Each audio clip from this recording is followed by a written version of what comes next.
Hello my friend, welcome to the channel and thank you for watching. Less than 48 hours to go until the transfer window is officially out and Chelsea still not signing anybody. We're still monitoring, we're still scouting, we're still thinking about. But there is something interesting developing right now. Some sources are talking about Chelsea getting the job done for Jules Kounde before the end of the transfer window and then loan him back to Sevilla to finish the season and then get him next summer. Interesting. I'm not confirming anything here.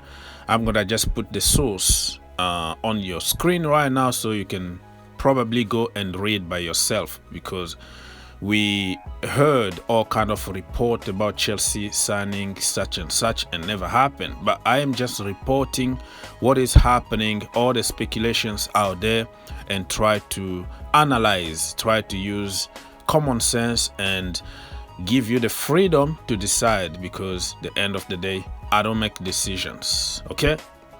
So if Marina can pull out something like this is going to calm all the fans down, because you know nobody really likes her right now because of the transfer dealing. But if she can pull this off the last minute, sign Jules Kounde, send him back on loan so nobody can touch him next summer, we know that we have somebody already in the team that is going to be a good business. Listen people, honestly I am not a big fan of Jules Kounde, probably because of my mindset, probably because I want to see somebody else. But the end of the day, you have to trust people who want him at the club. If Thomas Tuchel thinks that Jules Kounde is the guy that he wants, and then why not? Azpilicueta probably is leaving to Barcelona next summer. We know that Tony Rudiger, wanna go. Andreas Christensen wanna go. So if we can start preparing already some signings, so we don't waste time in June, July negotiating, and it's gonna be too late for preseason. Why not just do it now, get the job done, and then we know that we get somebody already in the team. I'm still not sure about his size in the Premier League, but if we can play him in the Azpilicueta role or sometimes in the midfield, he's quite versatile. I'm just not sure, like I said, about his size. But hello, the end of the day, if the manager knows exactly what to do with Kounde, and then let it be. So let's wait and see what's gonna happen. I always tell you people to keep an open mind in everything in the transfer window, because just because you don't like somebody doesn't make that person bad. That makes sense to anybody? So I would do the same here. Keep an open mind on Kounde, because there are people who are paid a lot of money to do the job. And talking about paying a lot of money to do the job, what the hell Scott is doing at Chelsea Football Club? He is the head of our scouting department. But listen, in the past, I was giving him the benefit of the doubt. I made videos back in the day when he was attacked by Chelsea fans, accusing him of such and such, not signing anybody. I was like, hey, give the guy a benefit of the doubt. At the end of the day, he might bring certain names to the board, and the board might say, no, we don't want such and such, we're gonna go for somebody else. You never know what is happening with the Chelsea board.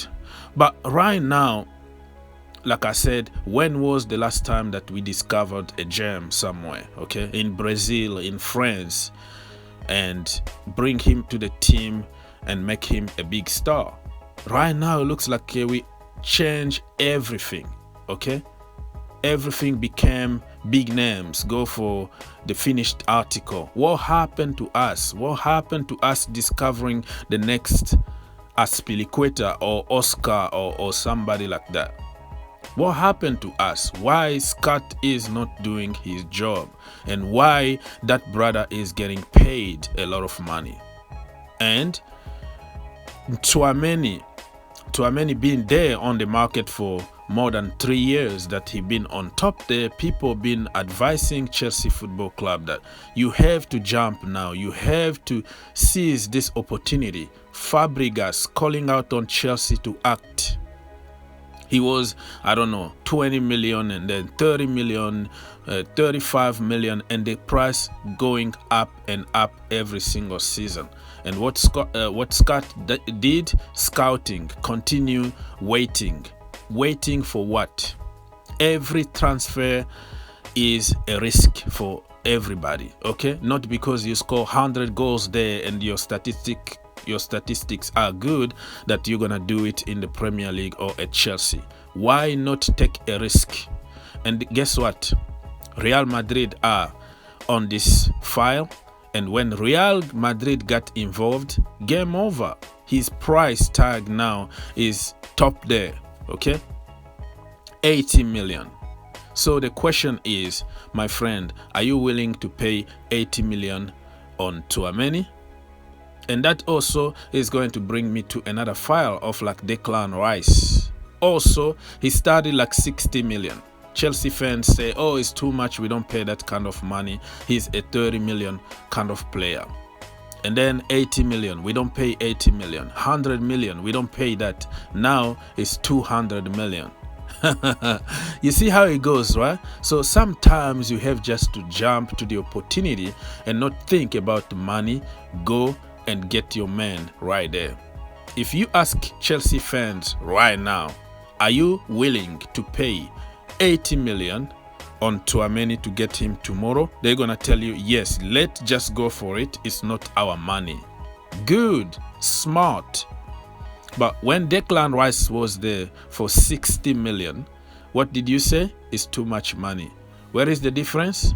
Stereotyping certain nationalities, certain players.